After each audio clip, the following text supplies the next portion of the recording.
welcome back to my channel. This is Prepping by Faith, and today we are going to be discussing how to make these pumpkin cookies. And these are not a spiced pumpkin cookie. The only spice that are in these is cinnamon. That's the only spice that's going to go in this. So this recipe that I'm showing you right here on screen is the recipe, but it is going to be doubled. I've already gone ahead and I'm preheating my oven to 400 degrees.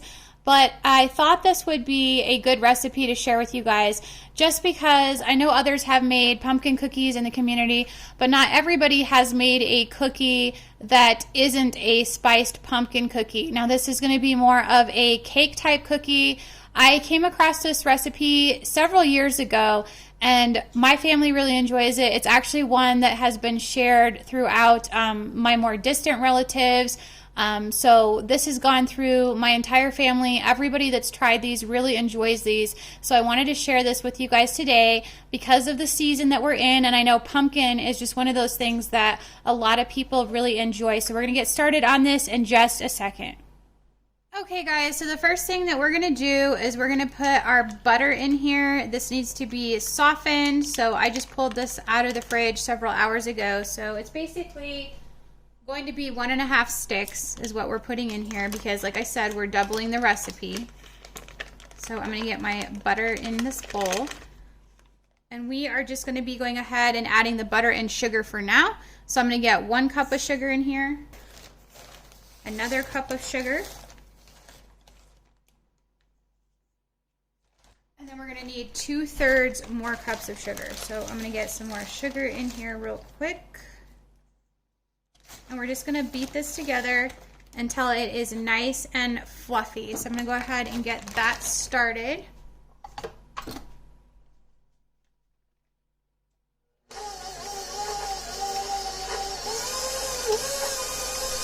I'm going to let that go and then I will bring you guys back as soon as that is where it needs to be. So that looks nice and fluffy. We are going to add 2 teaspoons of vanilla to this mixture. So here goes 1 and 2. So I'm going to go ahead and get this pumpkin in there. It's going to take 2 cups of pumpkin. So I'm going to put 1 in here. Okay, we're adding our 2nd cup of pumpkin. The reason I'm going ahead and using my KitchenAid rather than a regular mixer is just because these are extremely sticky. It's a very sticky cookie. And so when I first tried this recipe, I tried using just a regular mixer and it was really kind of difficult to maneuver. So I'm going to do it this way. This is how I've been doing it. So if you guys have a KitchenAid or some equivalent, it does work a lot better. I know not everyone does, so it's not really a requirement. It's just you're going to find out exactly how sticky these cookies are if you are to use a regular one. So the next thing I'm going to do is put my eggs in here. I went ahead and mix that a little bit just for a second because I want to go ahead and get that sort of combined, that pumpkin in there. So I'm going to go ahead and get my eggs in here next. There's 1.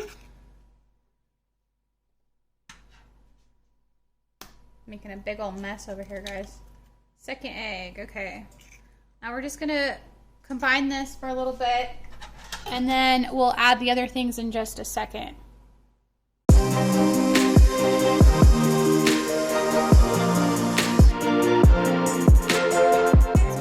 Okay, eggs are nice and combined in there. I'm going to just do this 1 cup at a time. So it's actually 4 cups of flour. So we're going to add the 1st cup in here. And I'm going to just go ahead and mix this each cup at a time. So I want to make sure that we're incorporating 1 cup at a time.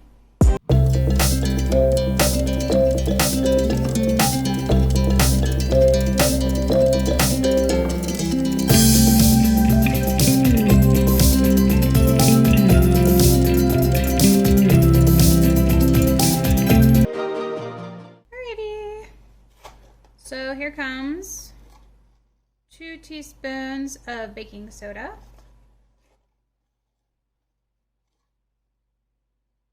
There's 2 baking soda.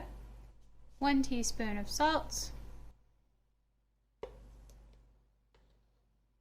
they're so easy to make. Another reason why I like it. Because you guys know me by now, I like easy. I like easy and I like tasty. That is all of our ingredients. We're gonna go ahead and get this mixed up.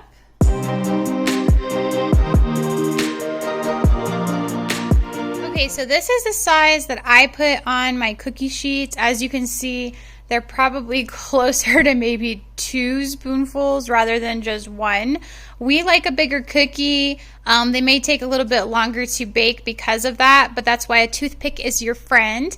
And you know what? When I eat a cookie, I don't mess around. I don't want a toothful. I want a whole several bites, right? I don't want a bite-sized cookie. So we're going to go ahead and pop these in the oven, and I'll show you what they look like as they start baking. Alrighty, we are going to go ahead and test these and see if they're done. And of course, I left the oven mitt on the other side of the kitchen because, you know, that's how I roll. So I'm going to pull this out and we're just going to give this a poke real quick to see if they're done. And what we want is we want the toothpick to come out nice and clean. It looks like it is. It's a little bit sticky. Not really though. Yep, I believe these are done. So we're going to go ahead and pull these out. These look just beautiful. So we're going to mix up the icing in a little while. I'm going to let these cool. I've got to get another batch in the oven and get those done. And then I'll show you guys how I ice these. It's super simple, super easy. Really, this is the easiest recipe, and they're very, very good cookies. Alrighty, so we're going to do the frosting now, which is really, really easy, guys. There's nothing to this. You're just going to grab some powdered sugar. I have a huge old bag here from Sam's Club, and I'm just going to load up. I have a good sized bowl that I want to fill with a bunch of sugar, because if any of you guys have already worked with powdered sugar, and I'm sure most of you have, it really, as soon as you add any liquid to it, it just compacts down to almost nothing. So for all these cookies that I made, it did go ahead and make, I believe, 26 cookies, just like the recipe says, once it's been doubled. So I'm just gonna go ahead and put a good amount in here. And then all we're gonna do is we're just gonna add some milk and slowly start adding milk and then mixing that in. So that's what I'm gonna do here. Prop this up. I'm gonna go ahead and use, you can use any kind of milk, it doesn't matter what kind of milk you use. I'm gonna put lactate in here just because my younger one has a dairy problem. And that's definitely not enough. You can tell, you don't wanna overdo it, but basically we're just gonna make a really thin icing. I don't want this thick. It's going to be a thin drizzle. So I'll show you the consistency once we get this kind of mixed up. This is definitely going to be too thick yet. You can tell as you're mixing this because we're just going to be putting, it's just a glaze. That's all we're doing is we're going to make a light glaze for these. Kind of like something that, you know, if you ever make homemade donuts or anything, you just make like a light glaze for them. That's all we're doing here. But I want to make sure I have plenty. You can always mix up more if you don't have enough for your cookies, but I found that if I just put a good amount in there to start with, then it just makes it so much easier because I don't have to keep adding more and making more. So this looks about right to me. This looks about like how much I'm probably going to end up needing, but I do need to thin this out. It's still too thick. So you just keep messing with it and playing with it until you get it to the consistency that you're looking for. There's nothing hard about this. This is like, honestly, I think this is one of the easiest cookies to make. The first batch of cookies that I put in the oven, they were done spot on at that 12-minute marker. The next ones I had to add a couple of minutes. And then one of the cookies that I put on there, on the tray that I only had 4 cookies, I made it, I guess, a lot thicker and bigger than the other ones. So it ended up taking an extra, you know, several minutes, probably about 4 minutes longer than all the other cookies. But, you know, like I said, toothpicks are your friend, so you're just going to keep chucking that. This is about what I want because I don't want to thin it out too much. Did you guys see how it just slides off the spoon real easy? That's what you're looking for. So we are going to just pour some of this over each one of these cookies. You just kind of let it slide as it will. It's not hard at all. If you don't want as much icing, then don't put as much icing. You're in control of how much or how little you're going to put on here. And the reason I made so many, it's not just for my family. As some of you guys know, I do share a home with my parents. This is something that they really enjoy every year as well. My mom especially, she loves these cookies. So I made enough to share. So we're going to be sharing with my parents and everybody. They're really tasty, especially if you don't like a lot of spice in your pumpkin cookies and you really want that pumpkin flavor to shine through without all of those other spices that just kind of take over. So if you guys have enjoyed this video today, please give me a like, share, and subscribe. And remember to pray, prep, and put God first. God bless.